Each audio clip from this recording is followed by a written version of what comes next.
I'm Molly. Welcome to Forensic Gameology, hosted by MoonlightCrew.com. Reviews for science. In 7 minutes or less. Architekton. Architekton is a small little game that is a tile placing game.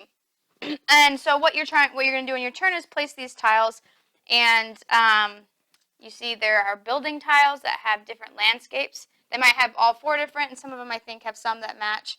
Like this one has two sides that are desert. And then you've got terrain tiles, which are all the same. And so you've got these, the desert, the jungle, plains. I think that's what they're called, but that's what they look like. Ocean. And then there's water. This is the ocean. And so what you're going to do in your turn is it's going to start off with two terrain tiles, and then you're going to place tiles of either variety on your turn. And so if I wanted to place this, when I place a building, I have to place it onto a matching terrain tile. And so, and same thing with Tom. If Tom wants to place a building, he has to place one on matching terrain tiles.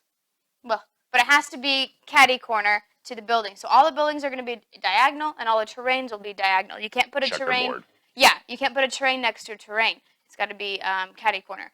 But you can place terrains that don't match as long as one side matches, and that's a way to block your opponent. So the way you're going to get points is by completing a building mid-game. You get a point if all sides match. If they don't, you have to give up points. And then at the end of the game, when you complete all four sides, or when you put a building tile out, you have to put a building on it, and you get points for the longest diagonal building chain that you have of your colors.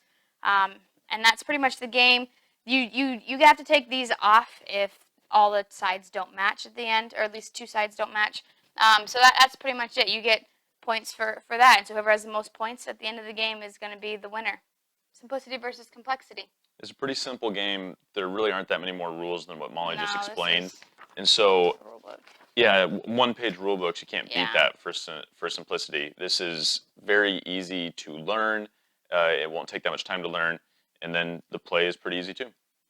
Yeah, I would agree. I did explain the rules, and that's how you play. You place the tiles, and you draw new ones out, and then it's the next person's turn, and you're just trying to match the sides to get as much points as you can, or as many points as you can. I think that's the correct terminology there. And so it's pretty simple, straightforward game.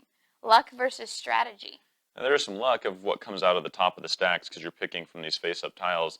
But I mean, the strategy's there too. You got to decide if you're gonna try to block your opponent or try to instead ensure that you don't get blocked, or just depending on how friendly a game it is, or both you just going to try to expand on your own tiles, or there's a lot of decision making.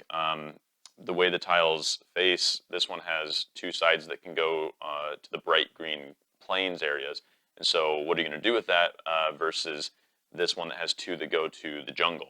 And so there's choices to be made. There's some strategy here, but I think the luck strategy balance is pretty well balanced. I would say so too. I do know it's frustrating if I need a certain terrain that is just not coming up, but you can still do other things and focus on other parts. Because you have the choice of placing either a terrain or building tiles each turn, and so you choose from that. And so they try to mitigate their luck, and they do pretty good at it by giving you those options. And you're trying to complete multiple buildings at the same time. So I think it's pretty balanced in the strategy. And like Tom said, are you going to try to fight, or are you going to try to complete your building to get your points and hope that your opponent can't complete theirs? Or are you going to take a terrain tile that need resource denial? It's always a great thing in games like this. Fun versus boring. This game is all right. I think it's a fun little game, but it's not super exciting. And so I don't really know where that puts on the fun versus boring scale. Maybe around the middle, maybe a little bit above the middle. But yeah, that's where I would say. This game's not that fun to me, and I mean, when I played it, I enjoyed myself, but the time that goes on in between plays in this game is forever. I never vote for this. No one else does either. Like, we never play it. Right? And so, I mean, it can't be that much fun if I never want to play it. Yeah, I don't know. But the reason I'm kind of questioning myself here is because this is a little bit akin to Lanterns, which I really like. Yep. Tile matching, trying to get the most points. I mean, that's more of a set collection game, and so maybe that's why I like it more. Maybe I'm just more in a set collection. But man, this is kind of boring, kind of bland. Yeah, I definitely like Lanterns more, and it feels very similar because you've got the a lot more colors in that, but 4 different sides with different different colors or different combinations of it, and I really enjoy lanterns. Maybe there's more tension in lanterns. Maybe that's why. I don't know. Um, I think I'm more of a set collection guy.